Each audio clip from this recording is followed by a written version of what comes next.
My boyfriend Steve and I have been dating for over a year and a half.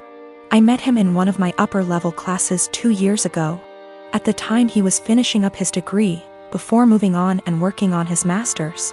Since we started talking, seeing each other, and dating casually, I really loved our entire relationship. Steve and I had a lot of similar interests, which included traveling. We did a small trip to South America a couple months ago for a few weeks, Peru and Chile. We had an amazing time. It was once we got back from our trip that I saw our relationship in a whole different way. We traveled well together, and bonded in a new way. I knew I was in a great relationship. I thought we had a great relationship, until I got some news a few days ago. 3 days ago, I went over to drop a MacBook charger over at my best friend's house, Chenille. Chenille and I have been best friends since we were in high school from the age of 16 years old. I have always considered her to be my number one, and closest person in my life. I have noticed that the past 6 months we haven't hung out in the same capacity that we usually have. Both of us have been busy with our lives, school, work, relationships, etc. But I kinda got the feeling after this past year of university around April that she was starting to move away. She had a bad with her ex that lasted under a year. He cheated on her with a coworker, and the rest is history. They broke officially around the end of January.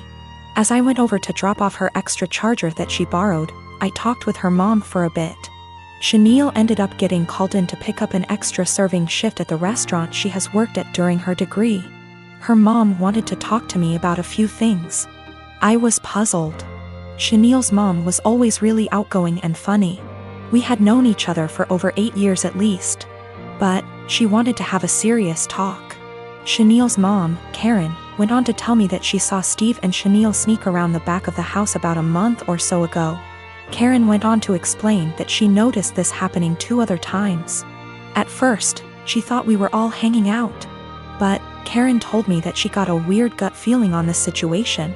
She told me that I should talk to Steve and Chenille ASAP. Steve and I were supposed to go out for dinner last night. He picked me up, and off we went. I felt really bad and humiliated the entire time we were out. We ate dinner, had a couple drinks, but we didn't talk much. Steve kept asking me all night what was the matter. I told him nothing. Finally, when we got back to my place, we sat in my room and I asked him, and told him what Chenille's mom, Karen, is told me. He didn't answer. In fact, he went pale white. That gave me the answer I needed. I broke down and Steve tried to comfort me. I didn't want him touching me. I didn't even want to hear it. I told him to leave, but I basically had to force him to leave. I tried calling Chenille and texted her that I needed to talk to her. I got no response. Not one. Basically, 2 of the closest people I have had in my life betrayed me. This is so terrible and I feel so bad. I have like no one right now. I'll try to give my girlfriend's side here too so it's not too biased. I used to dress like shit. I was perfectly content wearing my gym clothes everywhere and stretch the dress code as much as possible for work. My girlfriend works in the fashion industry, so she helped me buy some clothes that fit me better and looked nicer without being out of my comfort zone, so I was really thankful for that. I kept all the same gym clothes, sweatpants, Panama pants, old t-shirts and sweaters and jeans etc., as well as all of my shoes because I figured they'd be fine to wear around the house or to work out because I don't really care how I look for that. I told her she could buy clothes for me if she wants because she knows what I like, which is maybe where I went wrong. Last week I went on training for work and it was my birthday while I was gone. I got back and my girlfriend had donated all of my old clothes that she hadn't picked out and replaced it with new stuff. I tried to act grateful at first, but honestly I am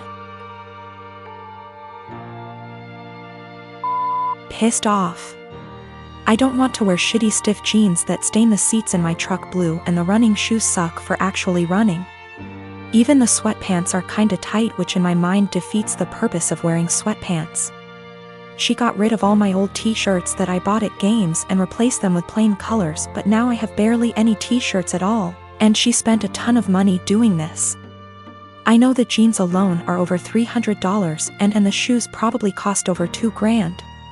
She gets a small discount on this stuff, but still, She probably spent upwards of 5K on all the new clothes. I looked up some of the brands and it's all really high-end. I told her I wish she hadn't gotten rid of my old stuff, and she said I would have kept wearing it, so she had to, but offered to go get it back from the thrift store. Well, the thrift store apparently sends their donated clothes away to get wasted, and then they get sent to various locations throughout our city, so basically no one has any idea where my clothes are and they're as good as gone.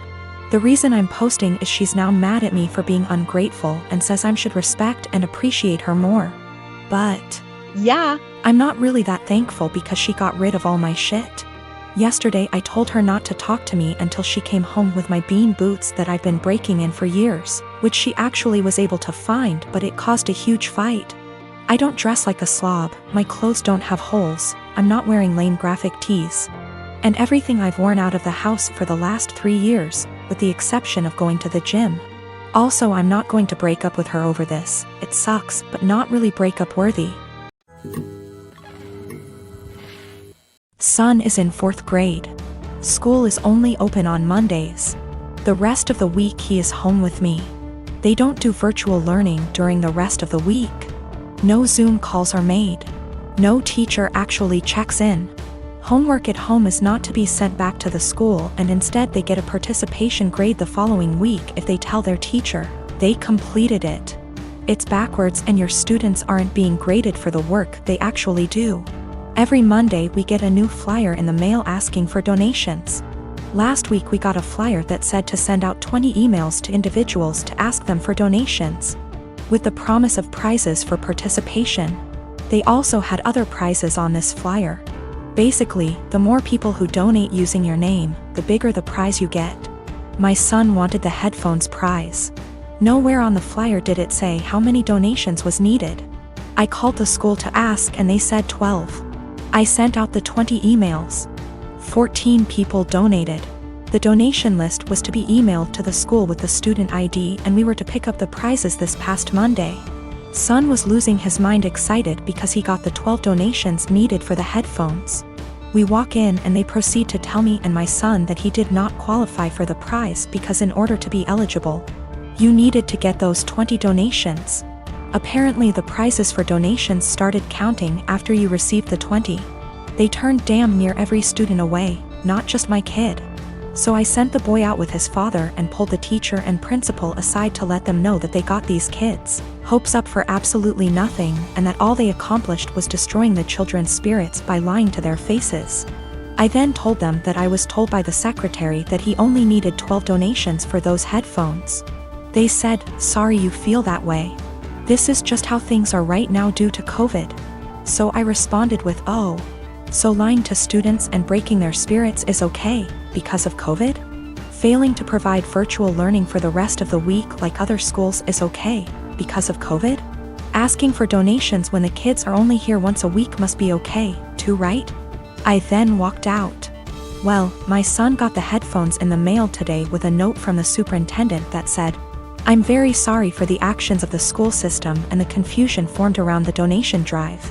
We are trying to work with the families, not turn them away. Please accept this as an apology. My son is over the moon. My husband says that I was being a Karen and that we should have just dropped it because it teaches our son that life isn't fair, and that I now look like an helicopter parent. My partner and I want to be married, but we don't care much for the idea of having a wedding. We wanted to elope, but my mom has been telling me since I was 16, and had never even had a boyfriend, that she wanted to see me get married and she would basically never forgive me if I eloped. I do like the idea of my family being there to celebrate with us, but I hate the idea of spending money we don't have on this huge party just so that our relationship can change in nothing but name and legal benefits. And for various reasons, it doesn't make sense for us to wait until we can afford a wedding to get married. We wanted to keep it small, preferably under $3,000, which is honestly more than I'd like to spend. But we have to be realistic. We had planned on having it in my in-laws' backyard, but even that was more money and effort than I was willing to put forth. I was stressed and feeling like I was out of options, so one day, I vented to my mom. She seemed really excited about the idea of helping me plan a wedding. It was kind of a red flag when she said, "My mom didn't help me plan my wedding. Let me live vicariously through you." But still, I agreed. She seemed really excited to help me find a venue. I was not excited, because I have not been excited about one single step in the wedding process, and I just want it to be over. About a week later, I found out that this really great park in our city that my partner loves does weddings for an extremely small fee. I emailed the event coordinator and found out that the date we want is available. I told my mom, and her reaction was, "So I guess you don't need my help finding a place, then?" And every time I talk about it, she says the same thing. She has always talked about how shitty it is to guilt trip someone, but I feel like that's exactly what she's trying to do. I honestly can't tell whether or not I've done something wrong. Like, I'm not sure if I implied that I would only get married in a place she helped me find. I don't feel like trying to take action on my own wedding is that great of an offense, but I can tell she's upset. I want to make her feel better, but at the same time, I don't want to change our plans again just so that she can feel involved.